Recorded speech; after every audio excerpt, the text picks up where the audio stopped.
welcome back to my channel. So I'm in beach with my grandmother. Hi guys, tomorrow dum biryani చేస్తున్నాను. అప్పుడు మిమ్మల్ని అందరినీ కలుస్తాను. Hi. Tomorrow. Here is the recipe for chicken dum biryani.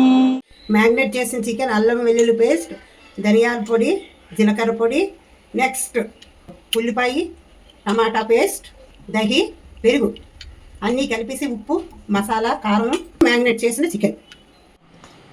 Rice, boiled rice, basmati rice boiled 1 kg rice. రైస్లోని లవంగాలు, యాలకులు, దాక్షిణ చెక్క, ఉప్పు, నూనె అన్నీ కలిపేసి 3 వంతులు 70% బాయిల్ రైస్. ఫస్ట్ ఆయిల్ వేసాము, తర్వాత ఆనియన్స్ ఆయిల్లోని ఫ్రై చేయాలి. ఆనియన్స్ కొంచెం ఆయిల్లో ఫ్రై చేసి ఎర్రగా ఏగినంత వరకు ఫ్రై చేసుకోవాలి onions. A few moments later. Fried onions oil వేసి ఉల్లిపాయలు, పచ్చిమిరపకాయలు వేసాను. చికెన్ ఇందులో వేసేస్తున్నాను. చికెన్ కొంచెం కుక్ అవ్వాలి కదా. మ్యాగ్నెట్ అయిన చికెన్ ఉడుకుతుంది. తక్కువ ప్రాసెస్ కంటిన్యూ చేద్దాం.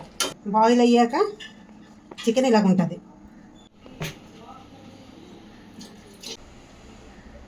నెయ్యి వేసి బాయిల్ అయిన రైస్ కొంచెం వేద్దాం.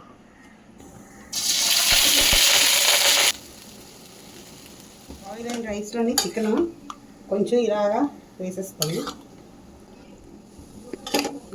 బాయిల్ అయిన రైస్లోని ఈ చికెన్ కొంచెం గ్రేవీ కొంచెం వేసి ఫ్రైడ్ ఆనియన్స్ ఇలాగ వేస్తాం. ఆనియన్స్ ఇలాగ వేసి మళ్ళీ రైస్ వేస్తాం.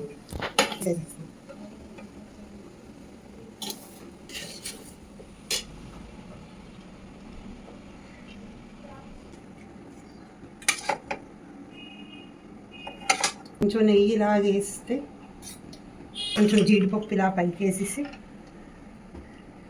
కొంచెం ఫ్రైడ్ ఆనియన్స్ ఇలా వేసేస్తాను. ఏమన్నా రైస్ని బట్టి ఎన్నిసార్లు అయినా సరే లేయర్స్ వేసుకోవచ్చు, కానీ నేను 1 kg రైస్ కాబట్టి 3 సార్లు వేస్తున్నాను. ఈ లేయర్స్ 3 సార్లు అయితే దీనికి సరిపోతుంది. వేసి ఆయిల్ మొదట్లో అసలు వేయం కాబట్టి కొంచెం నెయ్యి వేసుకొని అలా చేస్తే చాలా బాగుంటుంది అన్నమాట.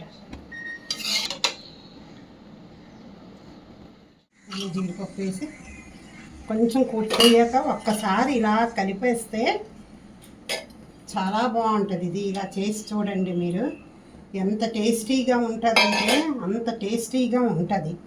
లీవ్స్ ఇలాగా వేసేస్తాను. పెట్టి మూత పెట్టేస్తే ఆవిరి మీద ఇది బాయిల్ అయిపోతుంది.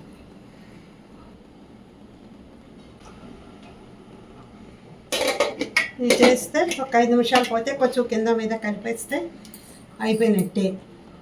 Give this recipe a try at home.